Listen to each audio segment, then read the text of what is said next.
Shalom saudara, saya berharap kita semua dalam keadaan yang luar biasa. Dalam Voice of Pentecost kali ini, kita akan belajar mengenai hati Bapa.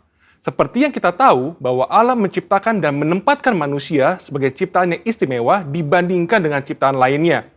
Manusia bukan sekedar diciptakan, tetapi dijadikan seturut gambar dan rupa Allah dan dihembusi dengan nafas kehidupan. Hubungan antara Allah dan manusia bukan hanya antara pencipta dengan ciptaannya, tapi sebuah hubungan yang istimewa, yaitu digambarkan seperti seorang bapa dengan anak-anaknya. Hubungan Allah dan manusia yang disamakan dengan hubungan bapa dan anak diajarkan Tuhan Yesus sendiri yang merupakan hasil dari karya penebusannya di kayu salib. Tuhan Yesus juga mengajarkan sebuah doa yang dikenal dengan doa Bapa kami, dan doa ini dimulai dengan menyebut Allah sebagai Bapa kami yang di sorga. Dalam doanya, ia juga memanggil Allah dengan sebutan Bapa. Dalam pengajarannya, ia memakai perumpamaan bapa dan anak seperti perumpamaan anak sulung dan anak bungsu. Inilah hubungan yang Allah ingin nyatakan kepada manusia ciptaannya, tetapi karena pemberontakan dan pelanggaran perintah Allah oleh manusia, maka hubungan ini menjadi rusak. Iblis memperdaya manusia dengan tipuan yang buat seolah-olah Allah berbohong dan tidak mau tersaingi oleh manusia. Iblis juga menyatakan bahwa manusia akan menjadi seperti Allah ketika memakan buah pengetahuan yang baik dan jahat. Menjadi seperti Allah adalah sebuah hal yang membuat manusia tertarik untuk makan buah itu, sekalipun mengerti segala konsekuensi yang harus ditanggung dan hasilnya justru menghancurkan hubungan yang baik antara Allah dan manusia. Demikian juga hari-hari ini, iblis terus merusak gambaran Bapa Sorgawi dengan cara merusak gambaran Bapa Jasmani agar manusia kehilangan hubungan yang istimewa ini. Nah, berikut ini adalah kesalahan dari tindakan Bapa Jasmani yang merusak gambaran Bapa Sorgawi. Yang pertama, seorang ayah yang menggunakan otoritasnya dengan sewenang-wenang dan memberikan kasih bersyarat kepada anak-anaknya. Maka seorang anak akan sukar menerima dan percaya akan kasih Bapa Sorgawi yang tak bersyarat. Yang kedua, seorang ayah yang suka berbohong dan tidak menepati janji karena berbagai alasan yang dibuat-buat akan menjadikan anak-anaknya tidak dapat mempercayai janji-janji Bapa Sorgawi. Dan yang ketiga, seorang ayah yang tidak menyediakan waktu yang cukup dan berkualitas untuk anak-anaknya, yang akhirnya membuat anak merasa tidak dihargai dan tidak dapat mempercayai kasih Bapa. Sebuah hasil survei yang dilakukan di kalangan generasi muda Gereja Bethel Indonesia menyatakan bahwa ketika menghadapi masalah, hanya 30% yang bercerita kepada orang tuanya, sedangkan 59% lainnya bercerita kepada orang lain, dan 11% memendam masalah itu sendiri. Selain itu, 12,5% kaum muda GBI mengakui bahwa mereka memiliki hubungan yang buruk dengan orang tua, dan 43% tidak ingin memiliki pasangan hidup seperti orang tuanya. Anak yang orang tuanya bercerai memiliki potensi 2 kali lipat lebih besar mengalami hubungan yang buruk dengan orang tuanya dan berkeinginan untuk bunuh diri dibandingkan dengan anak yang orang tuanya tidak bercerai. Pengakuan dari mereka yang memiliki hubungan yang buruk diakibatkan karena tersakiti oleh kata-kata yang diucapkan orang tua, mendapatkan pukulan fisik, merasa orang tua tidak memiliki waktu yang cukup bagi dirinya, dan tidak bisa menjadi teladan. Pada kenyataannya, tidak semua orang dapat memanggil Tuhan dengan sebutan Bapa. Ada keraguan, bahkan penolakan untuk menyebut Bapa karena pengalaman-pengalaman yang buruk dengan orang tuanya. Hal ini menyebabkan banyak dari kita tidak dapat memiliki hubungan yang dekat dengan Bapa Sorgawi. Padahal, Alkitab memberikan gambar yang sangat jelas bahwa Allah adalah Bapa yang sangat mengasihi manusia. Supaya kita mengalami kasih Bapa, kita bisa mulai dengan menerima kasihnya yang utama yang dinyatakan melalui Yesus Kristus yang mati di kayu salib untuk menebus dosa dan menyediakan keselamatan yang kekal bagi kita. Di kayu salib, Tuhan Yesus berteriak, Eli, Eli, lama sabatani, yang artinya Allahku, Allahku, mengapa engkau meninggalkan aku? Tuhan Yesus ditinggalkan Bapanya supaya kita semua bisa diperdamaikan dengan Bapa Sorgawi dan mengalami pemulihan dalam hubungan kasih Bapa. Matius 7 ayat 11 berkata, jadi jika kamu yang jahat tahu memberi pemberian yang baik kepada anak-anakmu, apalagi Bapamu yang di sorga, ia akan memberikan yang baik kepada mereka yang meminta kepadanya. Bapa di sorga tidak akan mengecewakan anak-anaknya. Kasih Bapa Sorgawi melebihi kasih seorang Bapa Jasmani dan mampu memberikan yang baik kepada anak-anaknya. Dan bagian terbaiknya adalah Bapa memberikan rohnya sendiri kepada anak-anaknya sebagai penasehat dan penolong. Amsal 14 ayat 26 menjanjikan bahwa dalam takut akan Tuhan ada ketentraman yang besar, bahkan ada perlindungan bagi anak-anaknya. Bapa memberikan perlindungan kepada anak-anaknya untuk bisa hidup sesuai dengan rencananya dan mencapai kesempurnaan dalam panggilannya. Maka dari itu, mari kita percaya bahwa Bapa Surgawi adalah Bapa yang sangat mengasihi umatnya dan mengalami kasih Bapa melalui perjumpaan pribadi dan kehidupan yang berjalan bersama Dia. Mengalami janji-janji Allah dan melihat kesetiaan Allah terbukti membuat kita bisa mempercayai Dia dan mempercayakan hidup kita kepadanya. Bapa memberikan Roh Kudusnya agar kita percaya akan kasih Bapa dan mampu untuk mengampuni orang-orang yang pernah merusak gambaran Bapa yang baik serta memulihkan hati kita menjadi baru untuk bisa mengalami kasih Bapa yang sempurna. Saudara, untuk penjelasan lengkapnya dari tim teologi kami, silakan cek link yang ada di atas atau scan QR Code yang tersedia. Salam integritas, Tuhan Yesus memberkati.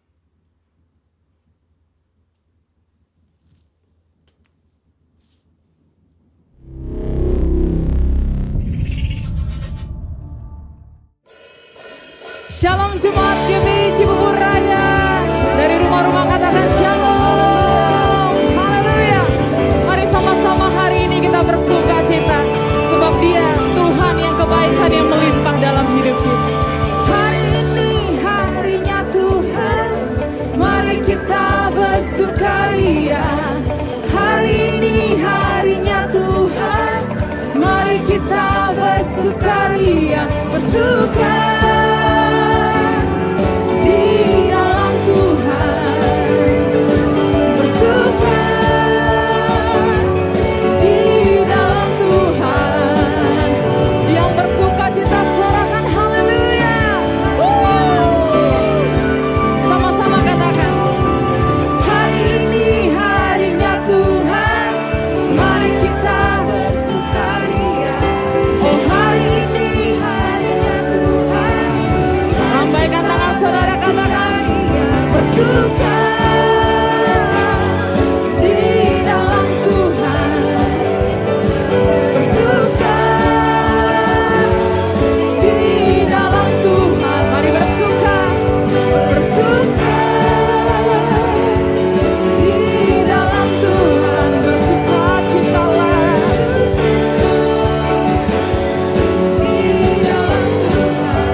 Kedua tangan kita saudara di hadapan Tuhan.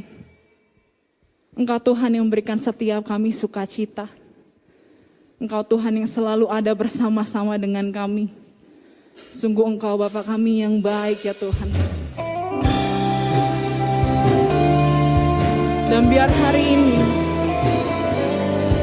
kami mau tetap memuji menyembah Engkau. Sebab Engkau Bapa yang setia, Engkau Bapa yang baik, tak pernah meninggalkan kami.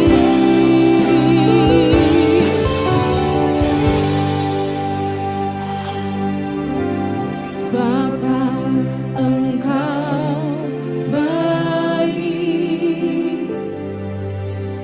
Bapa, Engkau baik. Kau selalu baik kepadaku.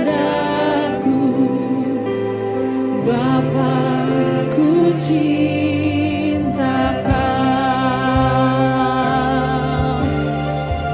Haleluya. Mari saudara, panggil dia Bapa, Engkau baik. Bapa, Engkau baik. Dia sungguh baik. Engkau baik. Kau selalu baik. Terima kasih Tuhan. Oh Bapa. Mari dengan mengangkat kedua tanganmu katakan, aku memujimu, aku menyembahmu, ku nyanyi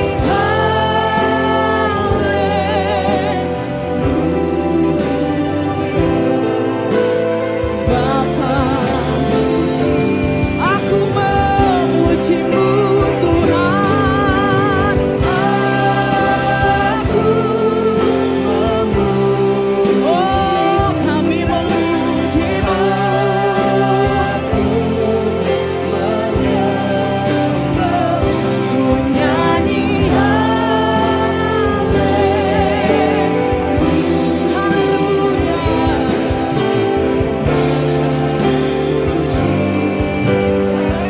Berikan tepuk tangan bagi Tuhan Yesus. Oh haleluya. Engkau sungguh Bapa yang baik.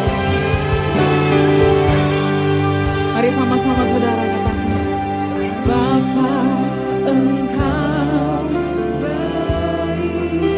Ya, rasakan kebaikan Tuhan dalam hidup kita. Dalam setiap musim kehidupan, sungguh Dia Bapa yang baik.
Boleh sekali lagi angkat kedua tangan saudara. Katakan aku memuji-Mu.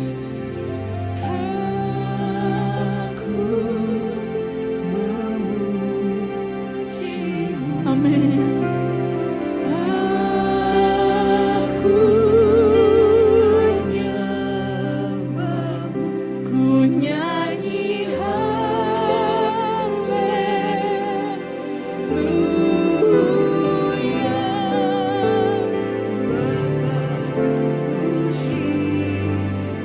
Biar jemaat Tuhan dari rumah-rumah katakan aku memuji-Mu.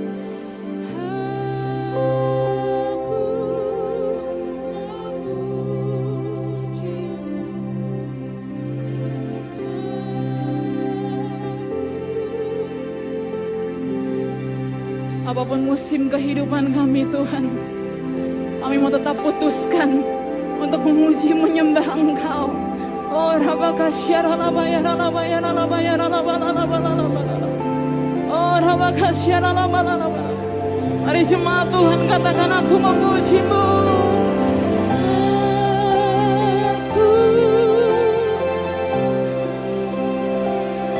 Aku menyembah-Mu.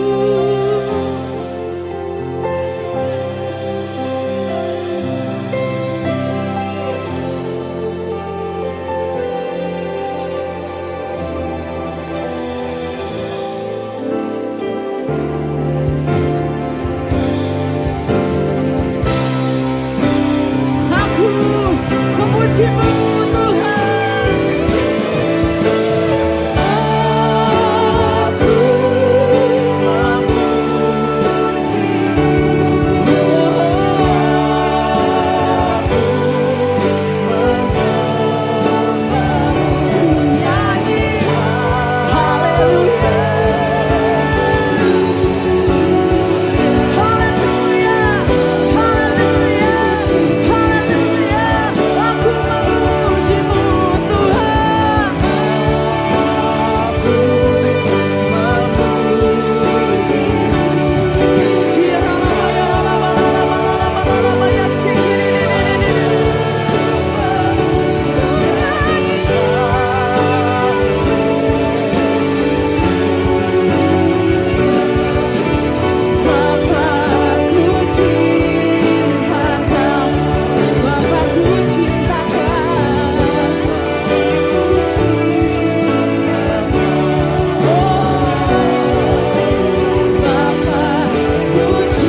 Tuhan.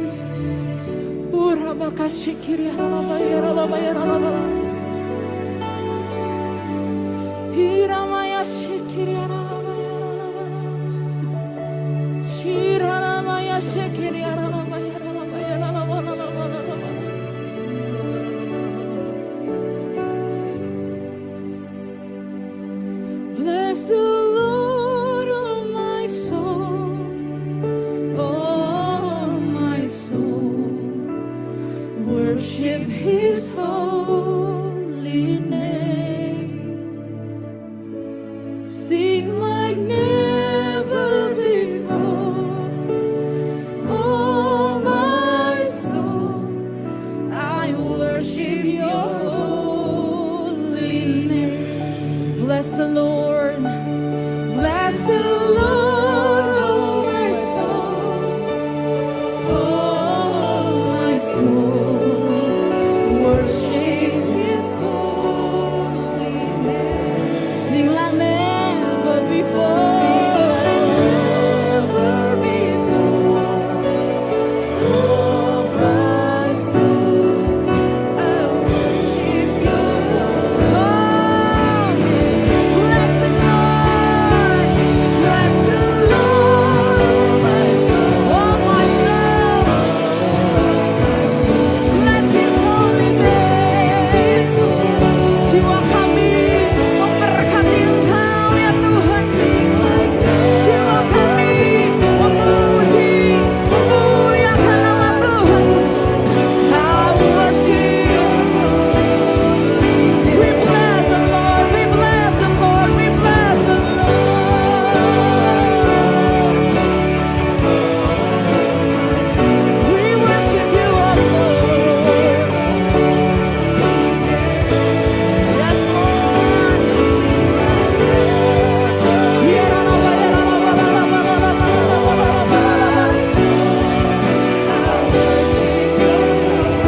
Mari jemaat Tuhan sambil angkat kedua tangan buka tangan. Bless the Lord, oh my soul, oh my soul. We worship You, worship His holy name. Sing like never before, sing like never before. Oh my soul, I worship Your holy. Ayo lebih lagi. We bless the Lord, Lord, oh my soul, oh my soul, worship His holy name. Sing like never before, oh my soul, I worship Your holy name. Oh, I worship You, Lord, I worship Your holy name. I worship Your holy name.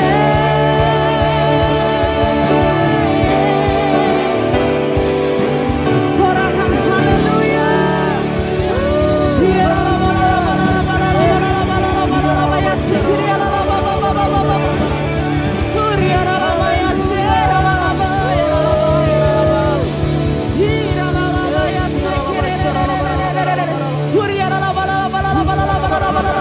Terus sembah Dia di dalam roh dan kebenaran. Terus berkati nama Tuhan.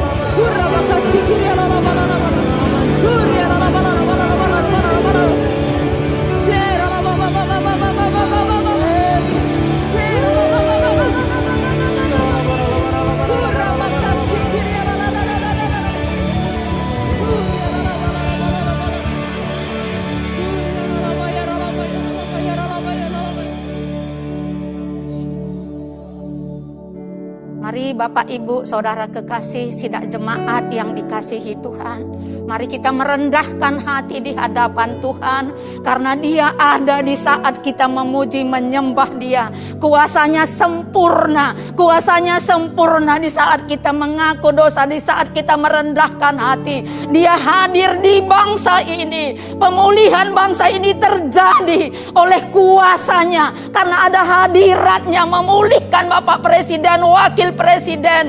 Takut akan Tuhan terjadi saat ini. Dan bukan hanya Bapak Presiden, semua para menteri dan semua aparat dari pusat sampai ke bawah. Ada kuasa Tuhan yang sedang bekerja. Dan nama Tuhan dipuji, dipermuliakan. Terima kasih Tuhan, Kau juga yang punya emas dan perak. Memulihkan ekonomi. Sehingga ekonomi dimanapun saat ini dipulihkan ya Bapa. Bahkan yang takut, yang tertekan, ada pengharapan. Karena ada kuasa Tuhan turun di bangsa ini. Terima kasih Bapa. Kami percaya Tuhan, Gembala sidang kami Pak Niko Noto Raharjo, urapan baru, hikmat yang baru terus mengalir ya Bapa. Begitu juga ke wakil-wakilnya Tuhan, semua disempurnakan oleh karena kasih agape. Dan itu mengalir ke Gembala kami di Cibubur Raya Pak Yan Peter Pangaribuan, ke wakil-wakil keluarga besar mereka. Hamba-hambamu dipulihkan semua ya Bapa. Sehingga kami juga dipulihkan sampai ke sidang jemaatmu. Terima kasih Bapa. Kebangkitan yang lewat Pentakosta ketiga terjadi bagi generasi Yeremia. Urulaya sikia ralaya sakana, urutakaya sikia rabarasakana. Bangkitlah anak-anak muda. Bangkitlah dalam kekudusan, tidak kompromi dengan dosa. Terima kasih Bapa. Sidang jemaatmu yang besar dipenuhi dengan kebangkitan Pentakosta ketiga. Ada integritas pemulihan yang terjadi saat ini. Terima kasih Bapa. Kami memberkati hamba-Mu yang siap menyampaikan kebenaran firman-Mu. Dan firman-Mu akan bekerja. Dan Engkau akan menggenapi firman-Mu. Dan semua sidang jemaat-Mu juga siap menerima firman-Mu dan melakukannya. Sehingga damai sejahtera Allah melampaui segala akal akan memelihara kami semua. Di dalam nama Yesus Kristus kami sudah berdoa dan mengucap syukur. Haleluya. Amin. Puji nama Tuhan. GBI Rayon 2 Sukawarna. Shalom, shalom.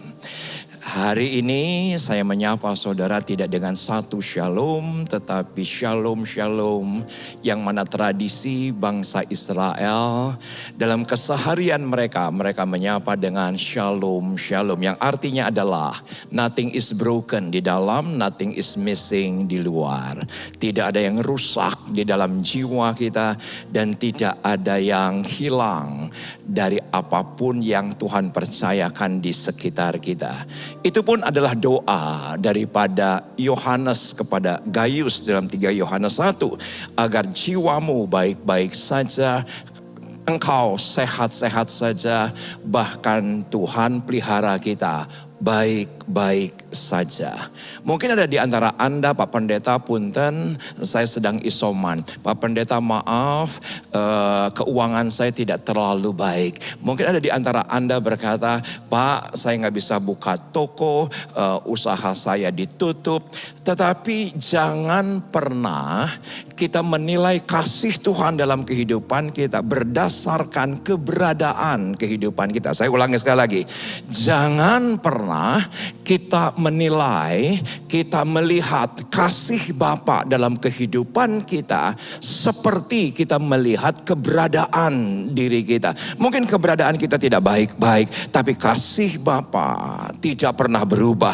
Mungkin keuangan kita, keberadaannya tidak baik-baik, tapi kasih Tuhan melampaui segala keberadaan kita. Hari ini kita akan membahas satu tema, yaitu di mejanya ada semua persediaan. Di mejanya ada semua jawaban. Kita berdoa. Bapa, terima kasih untuk hari ini. Terima kasih untuk kesediaan hati daripada GBI Rayon 2 Sukawarna.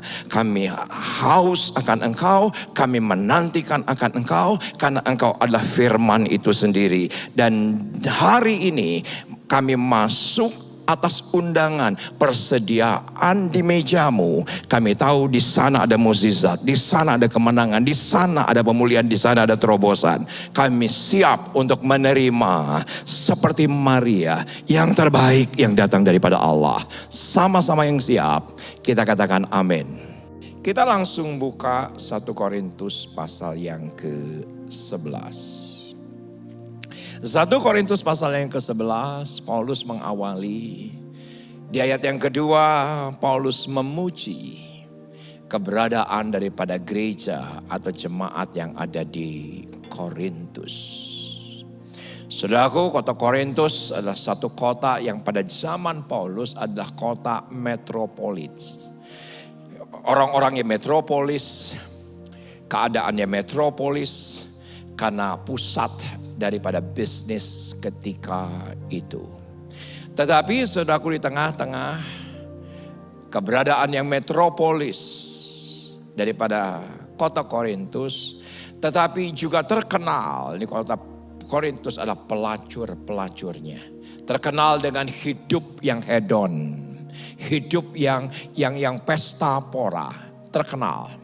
Bahkan pada zaman itu ada istilah namanya ngorintus yuk. Kalau hari ini anak muda ngafe yuk berarti berbondong-bondong ke kafe. Nge-mall yuk berarti berbondong-bondong ke mall. Ngopi yuk berarti rame-rame minum kopi. Pada zaman Paulus ada istilah ngorintus yuk. Berarti rame-rame untuk pesta pora, hidup dalam pelacuran, hidup dalam perjudian. Tetapi 1 Korintus pasal yang ke-11 ayat yang kedua, ketiga. Saudaraku, Paulus puji keberadaan daripada jemaat Korintus. Tetapi ketika sampai di ayat yang ke-17, nah ini yang kita akan bahas. Ternyata Paulus mendapati kebiasaan-kebiasaan yang salah dalam perjamuan malam. Dalam perjamuan malam, jadi jemaat biasa mengadakan perjamuan malam di rumah-rumah tentunya. Tetapi Paulus mendapati ternyata ada kebiasaan-kebiasaan. Bahkan Paulus mendapati cenderung menuju kepada kekacauan-kekacauan. Itu terjadi pada perjamuan malam. Ketika itu atas jemaat Korintus. Walaupun ya benar, 1 Korintus pasal yang ke-11 ini lahir dari kekacauan. Lahir dari satu kondisi yang tidak terkendali sedemikian rupa. Tetapi dari 1 Korintus pasal yang ke-11 ini kita akan pelajari sesuatu yang adalah sesungguhnya ini jawaban dalam kehidupan kita. Jawaban ketika kita terikat, jawaban ketika kita kecanduan, jawaban ketika kita terbelenggu, jawaban ketika kita merasa ketakutan. Ini jawaban daripada seluruh kehidupan. Bahkan tidak banyak sebetulnya Rasul Paulus, bahkan perjanjian baru menguraikan mengenai perjamuan kudus, perjamuan Yesus. Ya salah satunya dari yang sedikit itu 1 Korintus pasal yang ke-11. Dan itu lahir dari kekacauan yang terjadi ketika itu. Nah kita akan lihat pelan-pelan. Dalam peraturan-peraturan berikut aku tidak dapat memuji kamu. 1 Korintus 11 ayat yang ke-17. Padahal Paulus adalah pribadi yang fair menurut saya. Paulus ada pribadi yang apa ya, kalau kita katakan adil ya adil. Dia kalau bagus ya dia puji. Tapi kalau dia sesuatu yang kacau dia bilang gue gak bisa muji nih. Ini rusak. Nah, saya gak bisa puji nih. Ini salah. Dan apa yang dia katakan? Sebab pertemuan-pertemuanmu tidak mendatangkan kebaikan, tetapi mendatangkan keburukan. Sebab pertama-tama aku mendengar bahwa apabila kamu berkumpul sebagai jemaat, ada perpecahan di antara kamu.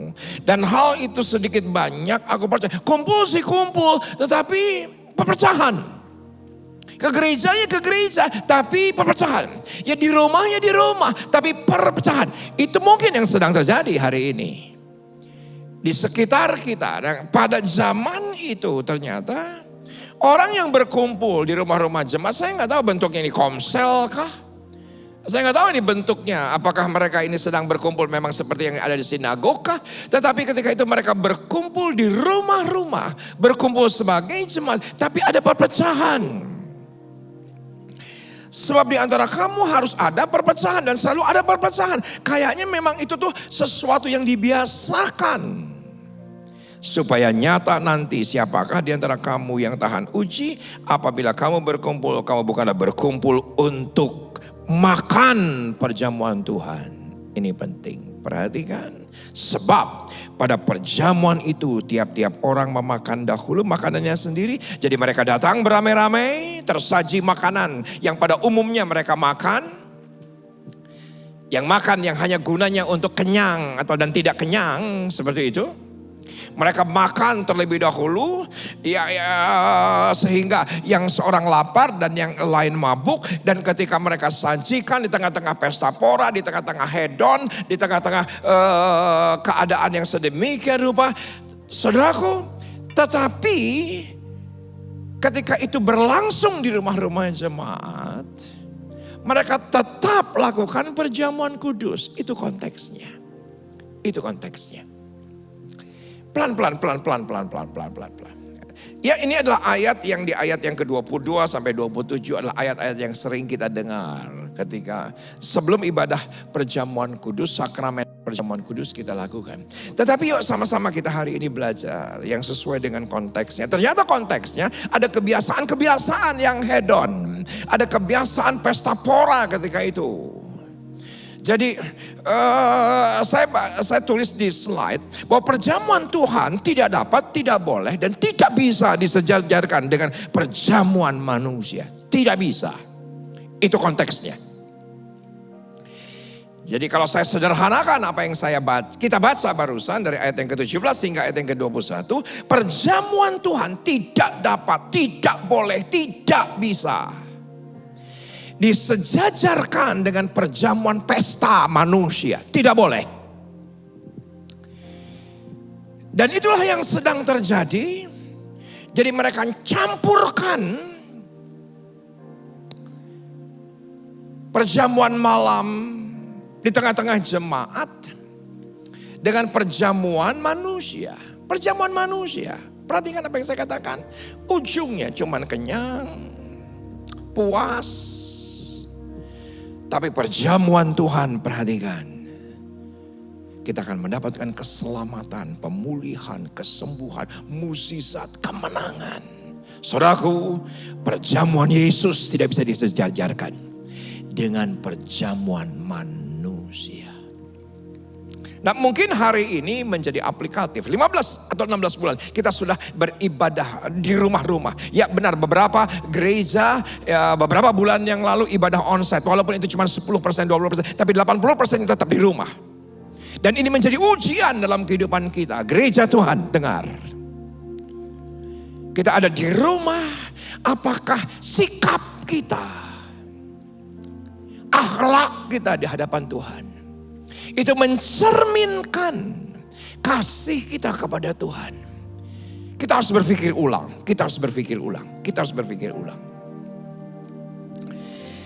Perhatikan ayat yang ke-22. Apakah kamu tidak mempunyai rumah sendiri untuk makan dan minum? Konteksnya adalah jangan dicampur adukan. Kalau mau makan, minum di masing-masing rumah, lakukan di masing-masing. Baru setelah itu berkumpul, khususkan konteks Paulus pemikirannya. Atau maukah kamu menghinakan jemaat Allah dan memalukan orang-orang yang tidak mempunyai apa-apa? Saudaraku, ternyata di sana ada jemaat kaya dan jemaat miskin. Saudaraku, jemaat kaya tidak memperhatikan yang miskin.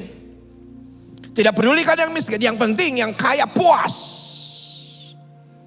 Berbeda dengan keadaan jemaat mula-mula dalam Kisah Para Rasul. Bahwa harta yang satu adalah harta bersama. Mereka memakan roti sama-sama setiap harinya. Sikapnya sudah bergeser. Dan itulah konteks daripada 1 Korintus pasal yang ke-11. Apakah yang kukatakan kepada kamu, memuji kamu? Dalam hal ini aku tidak memuji. Apa saja yang kita lakukan rutin, apa saja yang kita lakukan ritual, apa saja yang kita lakukan berdasarkan kelaziman kita melakukan, apa saja yang kita lakukan biasa, tidak akan pernah istimewa dan tidak akan pernah spesial, tidak akan pernah. Mungkin ya hanya sebuah perjamuan kudus yang kita tahu ini ritual Kristen, ini kelaziman Kristen, ini acara agama rutin Kristen. Tapi kalau kita lakukan, ini hanya berdasarkan ritual. Sebuah kebiasaan yang lazim, saudaraku, tidak akan pernah ada artinya apa-apa. Tidak akan pernah ada artinya apa-apa. Juni yang lalu, tepatnya tanggal 9 atau tanggal 8, saya lupa. Karena berketepatan tanggal 9 saya bersama dengan istri saya berulang tahun perkawinan. Ketika itu belum double digit yang terpapar COVID per hari. Karena ini baru awal bulan Juni. Ketika itu segala sesuatunya sepertinya sedang terkendali begitu. Yang mana kita tahu bahwa peningkatan itu terjadi di pertengahan Juni, akhir Juni, puncaknya adalah Juli. Dan ketika di awal Juni tanggal 9 saya berkata kepada istri saya, ini hari spesial. Yuk sama-sama dong kita adakan karena ini spesial. Walaupun ada alasan-alasan tertentu, saya, saudaraku, ikut pembinaan pria. Elsa, istri saya, ikut pembinaan wanita. Keisha juga ikut, Belle juga ikut. Kami satu keluarga senang belajar di hari-hari pandemi ini. Senang belajar. Bahkan beberapa hari yang ke depan, saudaraku, ada seorang teman, Kang, yuk ikut. Yaitu adalah pelatihan mengenai konselor. Saya ikut. Saudaraku, saya ingin terus belajar. Daripada ya waktu yang ada ini kita gunakan dengan sesuatu yang tidak produktif. Saya mau tetap produktif. Walaupun hanya sekedar duduk, lihat Zoom. Dan saya tetap diperlengkapi. Banyak hal yang baru yang Tuhan anugerahkan.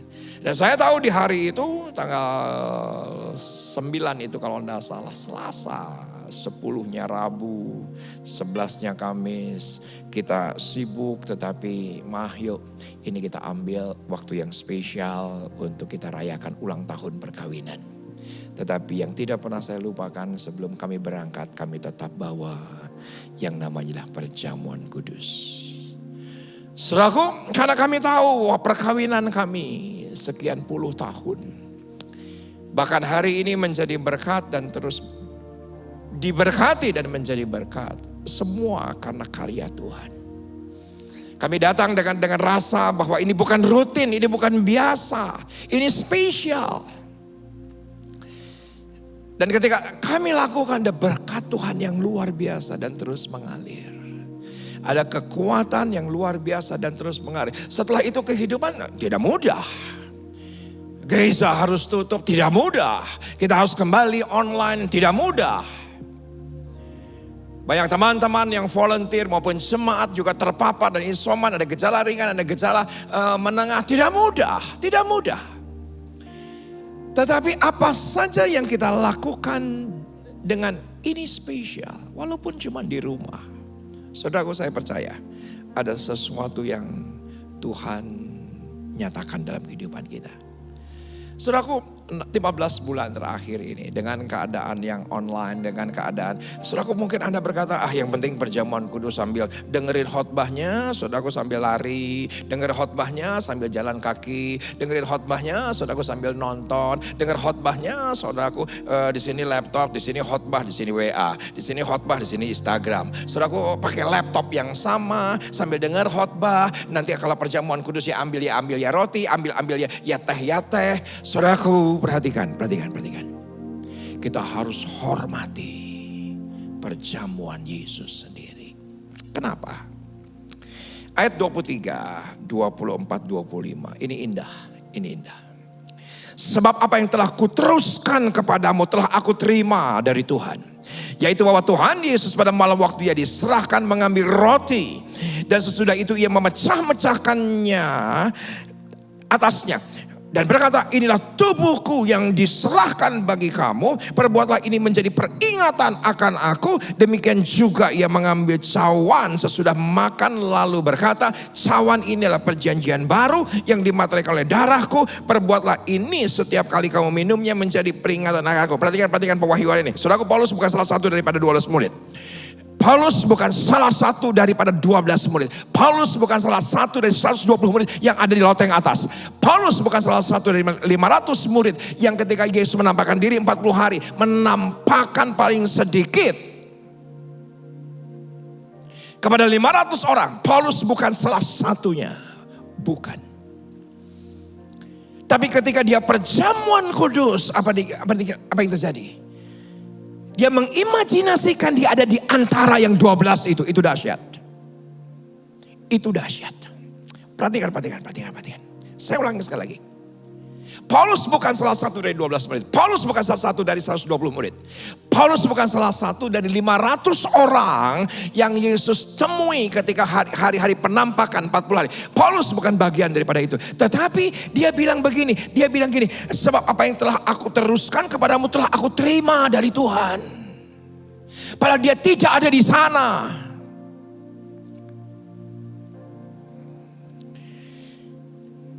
Bahwa dia terima sendiri dari Tuhan. Betapa menghormatinya Rasul Paulus akan perjamuan Yesus. Yang selama ini kita anggap enteng, ya udahlah rutin lah, udahlah biasa, ya udahlah lazim kok. Setiap bulan juga ada, nanti juga ada lagi. Kalau kepepet baru perjamuan kudus. Kalau kepepet baru benar-benar di hadapan Tuhan. Wow. Ini adalah kebenaran yang luar biasa. Yang mengambil cawan ayat yang ke-25, cawan adalah perjanjian baru. Perbuatlah ini setiap kali kamu meminumnya menjadi peringatan akan aku. Seolah-olah sekonyong-konyong. Rasul Paulus ada di tengah-tengah si 12 murid. Ketika di loteng atas sebelum Yesus ditangkap dan disalibkan. Wow. Luar biasa. Ini doa saya. Ini doa saya. Saudaraku, Anda live chat. Satu perkataan iman. Ketika aku perjamuan kudus, sesungguhnya aku satu meja dengan Yesus. Tulis live chat. Saya akan tulis di live chat saya. Bahwa ketika kita perjamuan kudus, dan setiap perjamuan kudus yang kita lakukan dalam hidup kita, sekonyong-konyong, seolah-olah iman saya berkata, semeja dengan Yesus. Itulah yang terjadi pada Rasul Paulus. Dan itu juga bisa terjadi pada Anda dan saya. Ketika kita punya respect, kita punya hormat yang luar biasa akan perjamuan kudus. Nggak ngasal. Ya ngasal aja, yang penting perjamuan. Ngasal aja. Dengan sikap dan akhlak yang mendukakan hati Tuhan. Ambillah perjamuan kudus. Ambillah perjamuan Yesus. Perhatikan. Dengan pengertian penuh tentang pekerjaan penebusannya sudah selesai.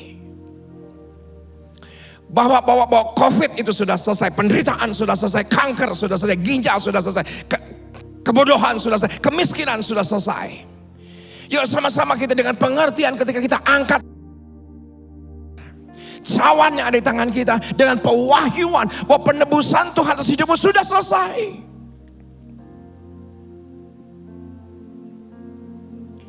Sudah selesai.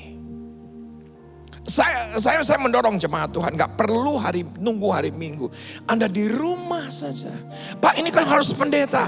Saudaraku, di sini tidak ada yang dibilang bahwa harus panatua yang pimpin perjamuan. Nggak ada. Siapapun.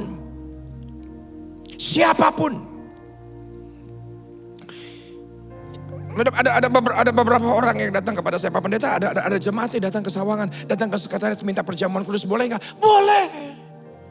Nggak pernah saya bilang nggak boleh. Tidak pernah. Saya nggak pernah bisa jemaat itu siapa, udah KKJ atau enggak, layak atau tidak. Saya minta maaf, saya minta perhatikan apa yang saya katakan. Semua tidak pernah layak untuk kita masuk dalam perjamuan kudus. Tapi karena perjamuan kuduslah kita dilayakkan oleh karena anugerah. Ayat 26. Sebab setiap kali kamu makan roti ini dan minum cawan ini, kamu memberitakan kematian Tuhan sampai ia datang. Saudaraku, jawaban daripada semua persoalan manusia ada dalam perjamuan Yesus. Katakan amin. Semua kebutuhan, semua keinginan, semua jawaban daripada kebutuhan kita, keinginan kita ada pada penebusannya. Saya catat, untuk menciptakan Tuhan hanya dengan berkata-kata, tapi untuk penebusan dosa manusia Anda dan saya, ia harus korbankan tubuhnya dan kehabisan darahnya. Untuk menciptakan langit, dia tinggal berkata-kata. Untuk menciptakan bumi, dia tinggal berkata-kata. Untuk menciptakan seisi bumi, binatang, manusia dengan dia berkata-kata. Tapi untuk menebus Anda dan saya, dia harus korbankan tubuhnya. Dan dia harus kehabisan darah. Tidak ada yang seperti Yesus. Dan itulah yang kita lakukan. Dan kita lakukan di hari-hari mendatang. Bukan persoalan roti atau anggurnya, roti atau tehnya, sikap hati kita. Itu yang menentukan. Jadi barang siapa, ayat 27, dengan cara yang tidak layak. Nah ini polemik sebetulnya. Maaf kenapa saya katakan polemik, karena tidak seorang pun yang layak. Tidak ada seorang pun yang layak. Siapa yang layak? Kita orang berdosa. Kalau hari ini kita berdiri karena Dia benarkan kita, yuk datang dengan penuh keberanian, penuh percaya, penuh dengan confidence. Kesungguhan hati kita datang dengan kelayakan. Jadi barang siapa dengan cara yang tidak layak makan roti dan minum cawan Tuhan, ia berdosa terhadap tubuh dan darah Tuhan. Yang layak itu tidak sebab apa? Yang ngasal. Maaf ini bahasanya kurang teologis. Yang ngasal. Yang seperti saya sudah uraikan di awal khotbah saya. Seperti yang Paulus gambarkan bahwa jemaat Tuhan ketika itu udah kacau luar biasa antara perjamuan malam dengan perjamuan manusia, dicampur adukan. Sikap hati mereka campur aduk sedemikian rupa. Tidak ada rasa hormat, tidak ada rasa respect, tidak ada rasa akhlak yang benar. Karena barang siapa makan dan minum tanpa mengakui tubuh Tuhan, ia mendatangkan hukuman atas dirinya. Sebab itu banyak di antara kamu yang lemah dan tidak sedikit yang meninggal. Kenapa? Karena tidak lagi menghormati, tidak lagi menghargai. Jawaban segala sesuatu bukan pada saat penciptaan. Anda tulis ini. Jawaban semua kebutuhanku bukan pada saat penciptaan. Tapi semua kebutuhan, semua pertanyaan, jawabannya ada pada penebusan. Dan ayatnya dengan jelas berkata bahwa perjamuan kudus ada untuk memperingati peringatan akan kematian Tuhan. Itu saja. Dan semua yang disediakan pada penebusan itu diberikan kepada kita. Kesembuhan, kelepasan, kemerdekaan, kemenangan, itu diberikan kepada kita. Puji nama Tuhan, Tuhan bentangkan kasih-Nya yang begitu hebat dan dahsyat kita berdoa. Bapa, terima kasih untuk persediaanmu di mejamu. Tuhan anugerahkan karena segala sesuatu dimulai dari firman. Dan biarlah kami tata ulang kembali akhlak kami. Kami tata ulang kami rasa hormat kami. Kami tata ulang kami lagi. Yaitu adalah sikap kami dalam beribadah, dalam menerima darah dan tubuhmu dalam setiap kesempatan yang Tuhan anugerahkan dalam kehidupan kami. Terima kasih untuk satu perubahan yang ada di dalam hidup kami. Maka terjadilah perubahan yang tidak baik menjadi baik, yang tidak mungkin menjadi mungkin, yang mustahil menjadi tidak mustahil dalam kehidupan kami. Kami siap untuk tercengang-cengang melihat kasih dan anugerah-Mu. Kuasa penebusan-Mu nyata dalam kehidupan kami, di dalam nama Yesus. Amin. Mari, angkat tangan saudara. Terimalah berkat Tuhan. Kasih karunia yang berlimpah-limpah daripada Allah Bapa dalam Anak yang tunggal Yesus Kristus. Persekutuan yang manis dengan Roh Kudus menyertai saudara sekalian mulai hari ini sampai Tuhan Yesus datang menjemput kita di awan-awan dan bahkan sampai selama-lamanya. Yang percaya bersama-sama katakan amin.